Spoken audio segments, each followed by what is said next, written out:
Bien, en el vídeo anterior ya dijimos que la fuerza de la Pocket de esta cámara de Blackmagic no reside tanto en la propia cámara como en los archivos que genera.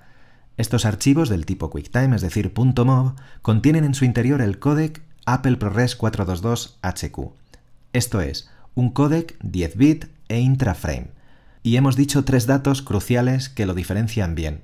Tenemos un códec 422, es a 10 bit y es intraframe. Intraframe, por ejemplo, lo que quiere decir es que cada frame que va generando la cámara contiene toda la información de sí mismo, al contrario que otro tipo de códecs como son los interframe, en los que un frame necesita de la información de otros frames, es decir, de los anteriores o posteriores, para definir su imagen. Por ejemplo, a ver qué píxeles se han movido, cuáles han variado de color y cuáles no, y eso hace que se reduzca mucho el peso del archivo. Por un lado ganamos, podemos almacenar por lo tanto más datos en un mismo soporte, pero sin embargo estamos perdiendo información que luego sí que nos puede hacer gran falta a efectos de postproducción. Por ejemplo, eso puede ocasionar que en un plano con mucho movimiento de cámara o con muchos objetos que se mueven o con demasiado detalle, ese movimiento, ese fluir de píxeles entre un frame y otro de colores redunde en macrobloques o artefactos de compresión. Los otros dos puntos fuertes que hemos dicho que tiene la cámara son el sampleo de color 422 y los 10 bit.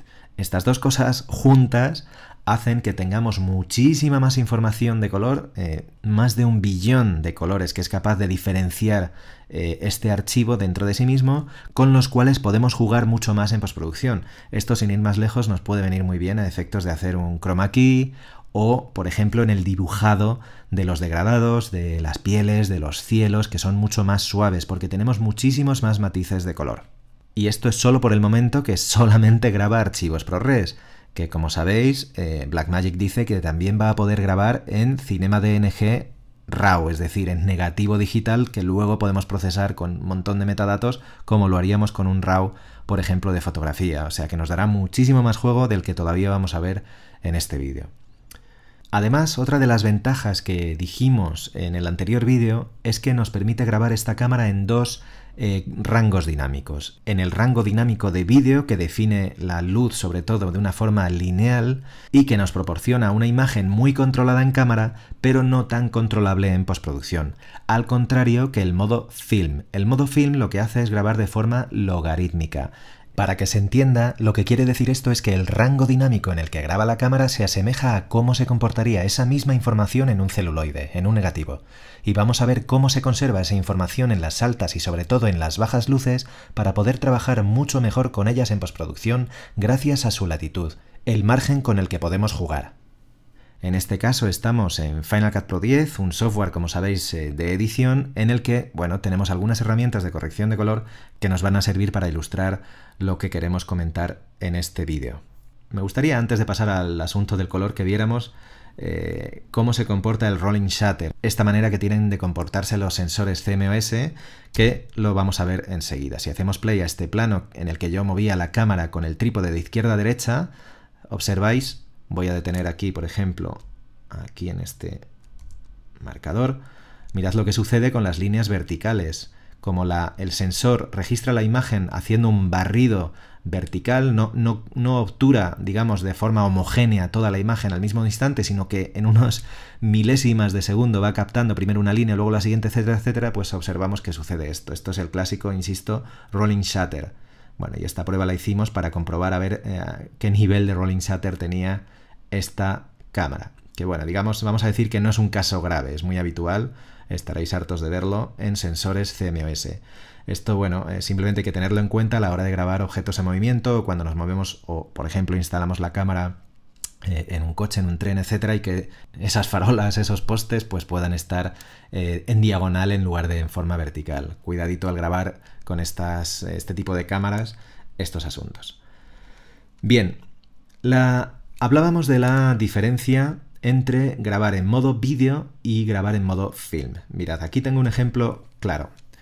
Esto está grabado, este plano, en modo vídeo. Es una luz de atardecer, tenemos el sol poniéndose justo ahí. No se aprecia porque justo he abierto el diafragma, porque lo que he priorizado, digamos, la zona inferior donde está, digamos, esta pradera con personitas por aquí. Entonces he tenido que abrir el diafragma para que esto no me salga un tocho negro, digamos. Sin embargo, el cielo se me ha quemado. Si paso al plano siguiente, he hecho lo contrario. Para que no se me queme el cielo, he tenido que cerrar el diafragma y por lo tanto, veis, tengo aquí eso, un tochazo negro, con lo cual después en postproducción, si empiezo a levantar por aquí, si empiezo a levantar las luces de esta zona, el cielo se me vuelve a quemar como ocurriría con la cámara. Sin embargo, el mismo instante, el mismo plano, lo he grabado también en modo film y ya observamos una grandísima diferencia. Digamos que hemos registrado toda la información, hemos velado porque nada se queme, fijaos que no hay nada quemado en el forma de onda, el monitor forma de onda, ni nada empastado. Tenemos una señal de luma muy comprimida, una gama muy comprimida, pero que después podemos toquetear hasta recuperar la información que queramos. También observamos a nuestro ojo que tenemos una imagen muy lavada de color. Esto también es una característica habitual cuando grabamos en modo film, con la curva log de cine que hemos dicho. Bien, pues ¿qué podríamos hacer con esto? O sea, ya hemos visto, ¿no? Tenemos una gran diferencia. Si hubiéramos grabado en modo vídeo, tendríamos que haber priorizado. O me quedo con la parte de abajo o me quedo con el cielo. Sin embargo, si grabo en modo film, puedo conservar ambas cosas y después en postproducción ya puedo toquetear en el panel, por ejemplo, de exposición. Es lo primero que voy a hacer, tocar la luz, me bajo un poquito las sombras, recupero un poquito de medias. Bueno, vamos a dejarlo aquí y, por ejemplo, vamos a saturar un poco, levantamos, hay que hacer, por lo menos en Final Cut Pro, hay que ser bastante bestias levantando color. A mí me suele ir bien con lo que estáis viendo, es decir, levanto un poquito primero el color, en la saturación global de todo el plano y después un poquito de las sombras, un poquito de los medios y un poquito más de las altas. También va a depender, por supuesto, del plano y, como no, del toque que le queramos dar, ¿no? Pero bueno, digamos que para llevarlo a un nivel más natural es lo que a mí me está yendo bien hasta este momento con Final Cut Pro 10. Y fijaos cómo tenemos un plano, digamos, en el que hemos asegurado todo, tanto las altas luces, ahí está el sol, como las bajas en esta zona de sombra. Diferencia, aquí lo veis, modo vídeo, modo film. Lo mismo nos hubiera pasado con este plano. Este plano, en este caso, está grabado en modo vídeo y este otro en modo film. Vemos que sucede un poco el mismo caso. Fijaos que aquí se nos ha quemado este área. Esto está grabado además más inmediato, más exactamente el mismo instante, ¿vale? Y vemos como, insisto, en esta zona se nos ha quemado. Hemos perdido todo el detalle que pudiera tener, además de estas zonas que ya se observa que está todo muy quemado. He tenido que levantar a propósito porque yo quería salvar los árboles, pero fijaos en el modo film como volvemos a tener todo. Si le aplico los ajustes de aquel que acabamos de corregir, pues mira, ya tenemos como primer toque una imagen muy parecida a lo que andamos buscando. Luego voy a bajar un poco la saturación en este caso de las sombras para que esos árboles no me queden tan colorines, pero bueno, aquí tenéis, vamos a ponerlo, por cierto, a pantalla completa para que lo podáis apreciar mejor. Fijaos, por cierto, detengo el cabezal de reproducción, fijaos qué cielo más limpio. No sé si luego cuando comprima yo este vídeo para que lo podáis ver en Vimeo en YouTube se va a apreciar, pero tenemos un cielo absolutamente limpio, cosa contraria que nos suele ocurrir con otros tipos de cámaras que graban en otros códecs, por ejemplo a 8 bit, por ejemplo a 420, por ejemplo interframe, que lo que hacemos es observar un efecto llamado banding, y es que al no haber tantos matices de color diferentes, nuestros degradados, que es el caso de este cielo, se van fragmentando en pequeñas bandas de color, en sólidos de color, y más acusado cuanto mayor es el degradado. Y veis, aquí tenemos un plano absolutamente limpio en cuanto al cielo. Bien, tengo una serie de ejemplos de otro tipo de planos, mirad este también, todo el resto ya están grabados en modo film y, por ejemplo, en este caso, igual, vamos a recuperar la información que a priori no la vemos, decimos, bueno, esto está muy lavado de color, muy desvaído, a ver qué pasa aquí, cómo hemos grabado esto. Pues nada, vamos a ver qué nos sale. Bajamos un poquito, en este caso, las sombras para contrastarlo un poquito, levantamos medios, le damos un poquito de luz, bueno, vamos a pensar que ya está aquí contrastadito.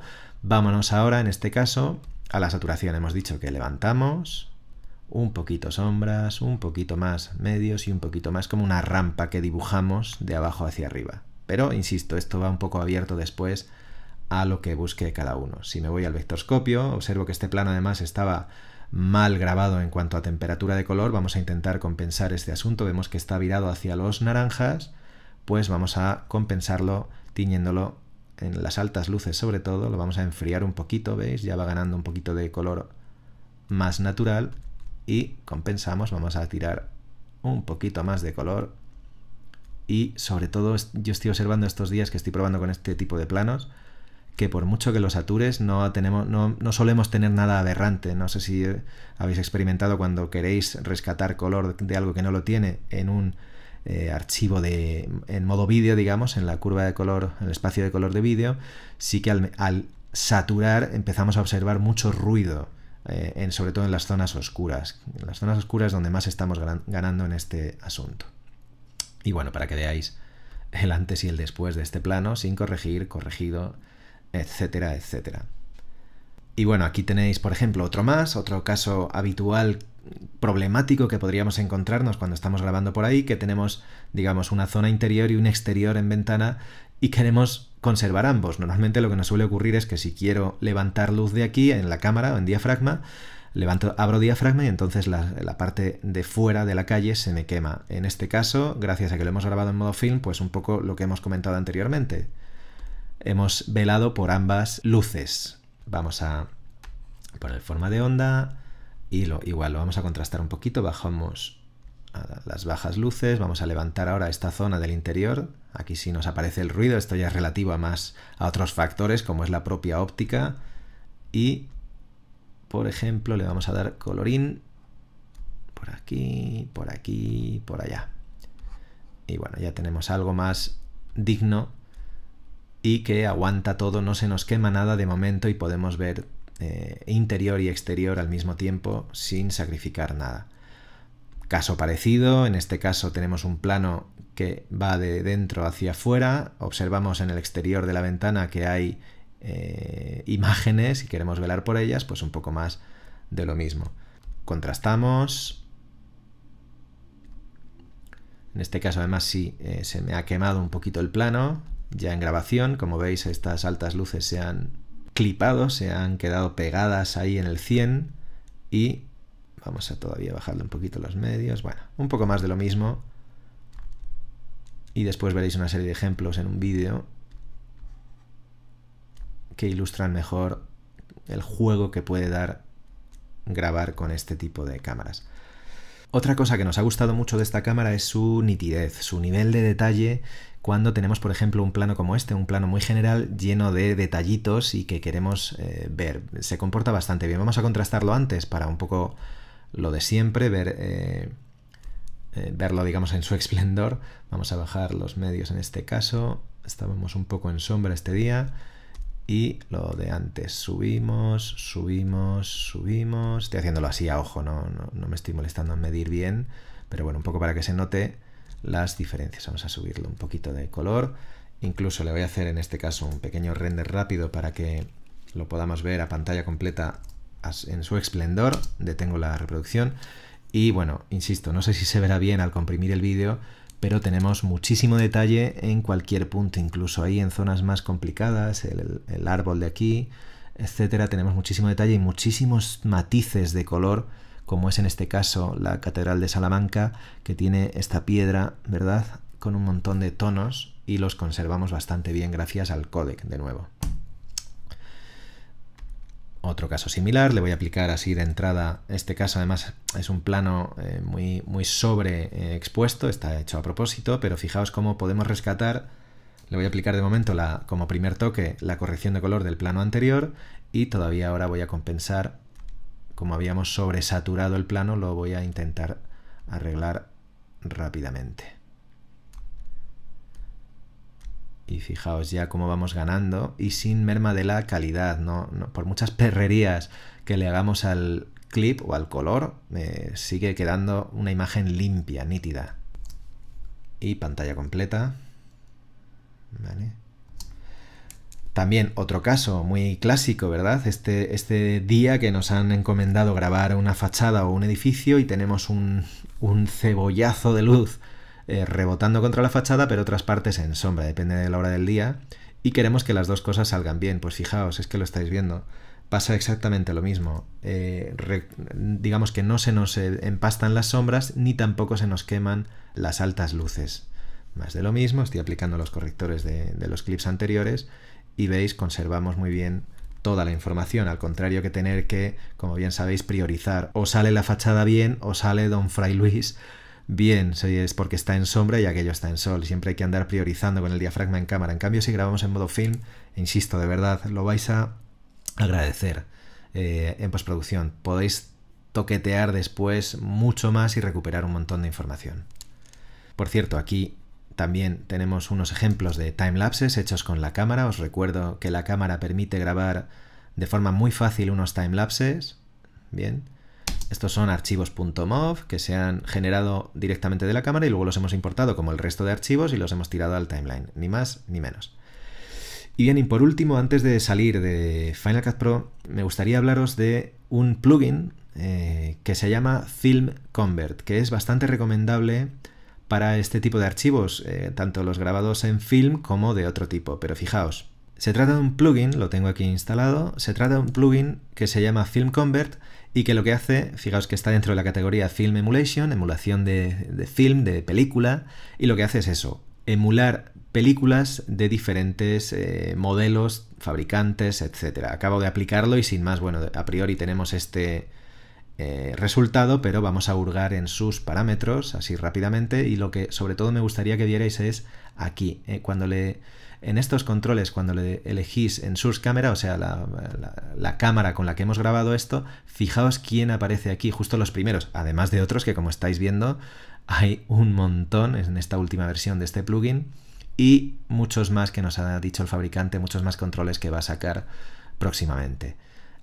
Pues fijaos, Blackmagic Design, aunque no mencionan concretamente a la Pocket, sí que nos vale como perfil inicial para cualquier cámara Blackmagic. Y fijaos, tenemos para ambas versiones, si hemos grabado en modo film o si hemos grabado en modo vídeo. Como yo en mi caso, en este plano, lo he grabado en modo film, es lo primero que le digo.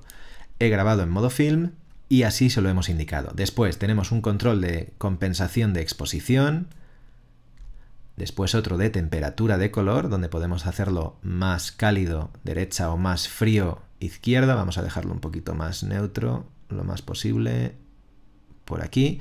Y después ya aquí convertir a, es decir, desde Blackmagic modo film, convertir a qué tipo de película. Kodak, bueno, aquí tenéis diferentes modelos de película, Fuji, Ilford, para blancos y negros muy chulos, etcétera. Por ejemplo, vamos a probar el VD, este de aquí, y también tenemos digamos, la textura que queremos imitar. Si queremos imitar el de una cámara de 8 milímetros, veis que aparece muchísimo más grano, o una cámara de 16, etcétera. Yo lo voy a dejar en Super 16, de hecho el sensor de la Pocket es Super 16 milímetros, y bueno, esto en esencia lo que hace es que tengamos un ruido, un grano más grande hasta más pequeño. La cantidad de grano se controla aquí, en Grain.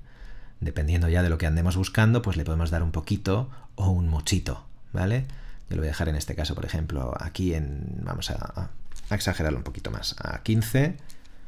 Tantos años desarrollando cámaras digitales para quitar el grano y llegamos los de Postpo y se lo ponemos, en fin.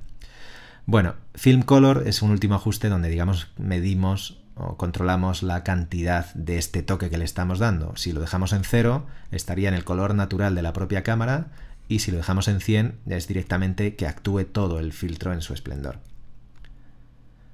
Y nada, lo que aporta ya es un look más de cine y menos de vídeo, sumado a que luego después, por supuesto, lo podamos dar nuestro toque de color personal. Esto sobre todo hace una textura más similar al cine y cómo se comportaría ese tipo, según el tipo de película que queramos emplear.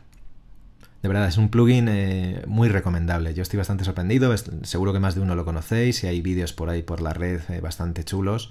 Y como habéis visto, insisto, a partir de diferentes cámaras. Tiene ya preajustes incluso para la GoPro que estáis viendo, para la 3 y otro tipo de cámaras, incluso las de Red, la Epic, aquí por aquí anda, las de Arri, etcétera. Bueno, como primer toque, pues puede venirnos bien si tenemos unas prisas especiales para darle un look fílmico a nuestros vídeos.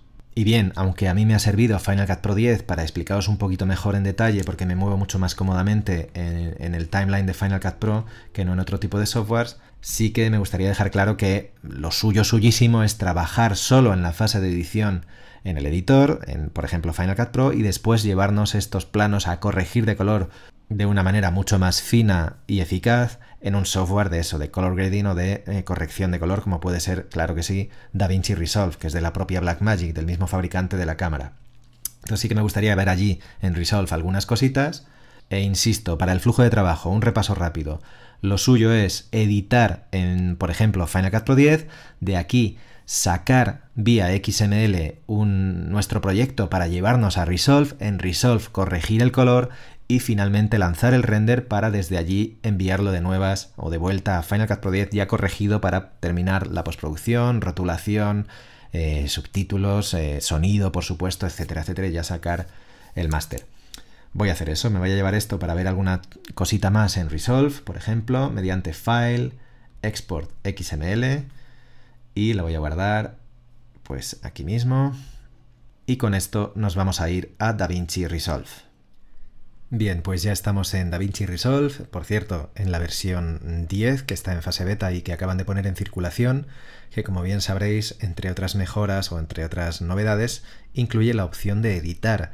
Es decir, aspiran, y parece que van muy en serio, a sustituir a softwares de edición como pueda ser el propio Final Cut Pro 10.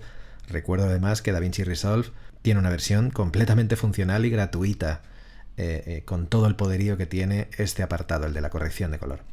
Bien, pues vamos a importar nuestra XML a partir de este comando. La localizamos aquí, abrimos. De momento dejamos todas las opciones que están por defecto. Y veis que se han cargado automáticamente todos los clips en el Media Pool. Y aquí tenemos el timeline, donde eso podríamos ya empezar a editar. ¿Veis? Podemos trimar planos, podemos, por ejemplo, incorporar nuevos clips. Aquí veis nuevas opciones interesantísimas y que nos recuerdan, ¿verdad?, a Final Cut Pro 7 para poder editar.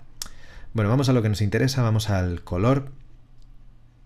Y aquí tenemos nuestros clips que hemos preeditado en Final Cut Pro 10, que nos los hemos traído a Resolve.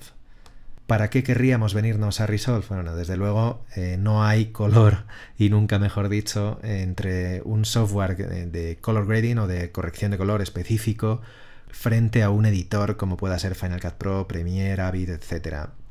Digamos que aquí nos ponemos el mono de trabajo de colorista y tenemos muchísimas herramientas para corregir color de una manera mucho más eficaz y mucho más avanzada, sin duda. Por ejemplo, aquí estáis viendo estas líneas que ya nos recuerdan a algo, ¿verdad? Son las curvas. Pues esto ya, solo por esto ya nos va a merecer la pena tener DaVinci Resolve, porque no tiene nada que ver, como muchos sabréis, corregir mediante curvas, por ejemplo la clásica S, que de forma lineal como hacemos en los 3 rangos de luz dentro de Final Cut Pro. Bien. A ver, cuando trabajamos en clips que han sido grabados con la curva log, el modo film este que hemos estado hablando todo el rato, sería bueno conocer un asunto nuevo para los que venís del mundo de la edición y no tenéis tanto trato con los correctores de color. Existe algo que se llaman LUTs, Lookup Tables, que lo que hacen es normalizar. Digamos que transforman ese color logarítmico, lo transforman en lineal. Los LUTs se pueden utilizar de múltiples maneras, o aplicarlos a todo un timeline, en un nodo de salida, en un nodo de entrada. En este caso lo voy a aplicar simplemente en este clip. Vamos a aplicar un nodo extra para tener las cosas separaditas. Y voy a hacer botón derecho y fijaos, aquí está este mundo de los Lookup Tables, de los LUTs, y en concreto el que vamos a conocer ahora es este, el propio de Blackmagic, pensado precisamente para sus cámaras. Fijaos, Blackmagic Cinema Camera Film to Rec 709, es decir, convierte el rango dinámico del film, de cómo hemos grabado estos archivos, a el rango dinámico del vídeo, a un rango lineal, al 709.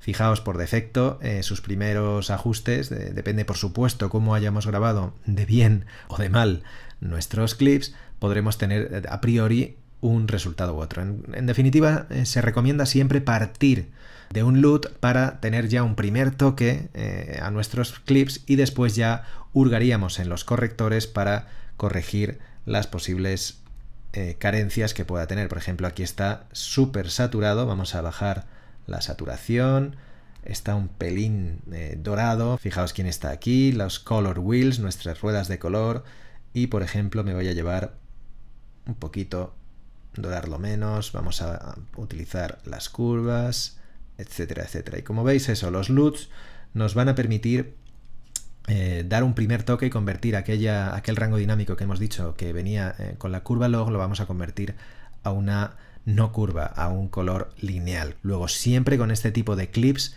de la Pocket, así como de cualquier cámara de Blackmagic, se recomendará, si hemos grabado en modo film, convertirlos, antes de comenzar a corregir color, a color lineal mediante un LUT. Por ejemplo, si se lo aplicamos a este otro plano, a nuestro amigo el plano de aquel atardecer que hemos visto hace un momento, veis, ya en un primer toque, sin ni siquiera haber hecho todo lo que habíamos hecho antes en Final Cut Pro X, ya veis como casi a la primera nos ha caído como lo habíamos hecho en Final Cut Pro. Por descontado, después podemos trabajar, por ejemplo, si cambiamos aquí al modo log, esto nos va a permitir trabajar de forma muy bien y muy separada, muy cristalina, digamos, estos rangos de luz. Fijaos, me traigo un momentito el monitor forma de onda para que veáis mejor lo que vamos a hacer. Voy a, por ejemplo, levantar las sombras y fijaos el forma de onda lo que está haciendo. Está trabajando específicamente en esas áreas más oscuras y no, digamos, de forma elástica como podría ocurrir con corrector habitual, ¿verdad? Por ejemplo, podemos bajar los medios. También, ¿veis? Hay un rango específico para los medios muy marcado. Y vamos a bajar también un poco las altas, así como, por ejemplo, si yo quiero quitarle algo de verdes a estas sombras, lo voy a hacer aquí, tiramos por aquí. Los medios, por ejemplo, se me puede antojar teñirlos un poquito más de azul, y las altas las doramos porque es un atardecer. Volvemos para acá. Bueno, como veis, podemos sacarle bastante jugo al color, y eso que no hemos hecho absolutamente nada. Podemos ver, por ejemplo, en este otro plano, una de las cosas por las que también podríamos querer venir a DaVinci Resolve y que no podemos hacer en Final Cut Pro. Por ejemplo, le vamos a aplicar también nuestro LUT a este clip. Vamos a aplicar otro nodo más en el que vamos a aislar la cara con una máscara ovalada de esta mujer.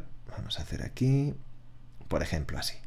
Fijaos, yo ahora simplemente lo que quiero es levantar luz en la cara de la chica, pero no en el resto, para lo cual he utilizado esa máscara, ¿veis? ¿Qué sucede? Que vamos a afinarla un poquito, estiramos por aquí para que la barbilla también se nos manche de luz, y si yo hago play, como ella, aunque poco, se mueve, fijaos que hay zonas en las que, como la máscara está fija, hay zonas como ahí en la frente, fijaos arriba, ahí se manchan un poquito de oscuro al moverse ella. Entonces, ahora es un caso, insisto, muy ligero. Cuando hay otros casos más exagerados, esto nos va a venir mucho mejor. Pues vamos aquí a esta ventanita, me pongo en el primer frame del plano y pulso este botón. Y fijaos lo que sucede, empieza a hacer un análisis del movimiento que contiene este plano dentro del área de la máscara. Y lo que está sucediendo es exactamente lo que acabáis de ver, que acaba automáticamente, no hemos tenido casi que hacer nada. Este plano además, vamos a decir que era fácil, hay otros un poquito más complejos, pero fijaos, de verdad, de forma bastante mágica, ha traqueado, ha igualado el movimiento de la máscara al movimiento de su cabeza. Ya no solo, si os fijáis, no solo de las coordenadas X e Y, es decir, arriba, abajo, izquierda, derecha, sino también la rotación y el tamaño de esa máscara, y de una forma bastante precisa. ¿Y qué tenemos como resultado? Pues que ahora, cuando la chica mueve la cabeza, ya no se mancha su sombra porque la máscara pudiera estar fija, sino que la máscara acompaña ese movimiento. Y bueno, esto era algún ejemplo de lo que podemos hacer en DaVinci Resolve, al contrario de los softwares de edición habituales. El traqueado, el asunto de los LUTs, las curvas y tantísimas cosas que podemos hacer dentro de este software. Por último, para devolver este trabajo etalonado, corregido de color a Final Cut Pro X, nos bastaría con, por ejemplo, seleccionar todos los clips de nuestro timeline, asegurarnos de que aquí en el Easy Setup, en la configuración rápida, digamos, le hemos indicado que queremos ir con esto a Final Cut Pro 10 y así digamos que nos aseguramos de que todos nuestros ajustes son los correctos para devolver este trabajo a Final Cut Pro 10, como por ejemplo veis ahí el códec en el que se va a hacer el render, resolución, frames por segundo, etc.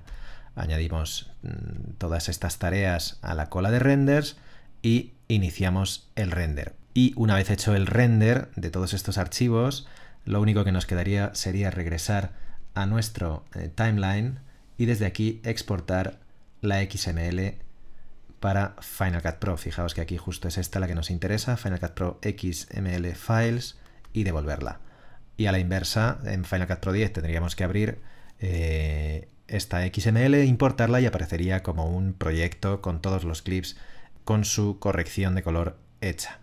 Y bueno, esto ha sido todo. Y nada, muchas gracias por aguantarnos toda esta chapa. Y bueno, os vamos a dejar ya con un vídeo que hemos preparado con 50 planos justos para que comparemos o podamos comparar el antes y el después de corregir cómo lo graba la cámara en modo film y como un ejemplo de un toque de color que le hemos dado en Final Cut Pro 10, nada del otro mundo, simplemente llevarlo a niveles correctos, incluso lo hemos exagerado un poquito de color y nada, lo dicho, muchas gracias y os esperamos en finalcutpro.es.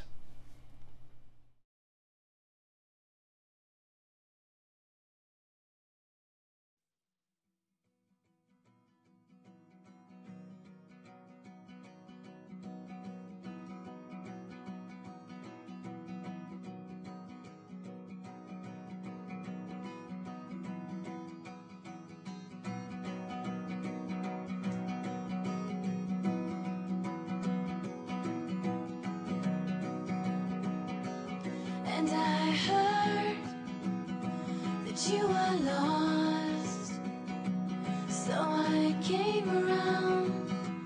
This is strong. Love doesn't have to kill.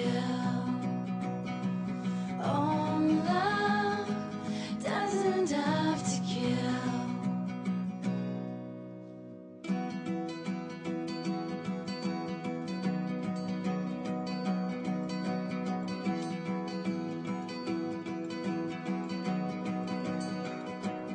And it seems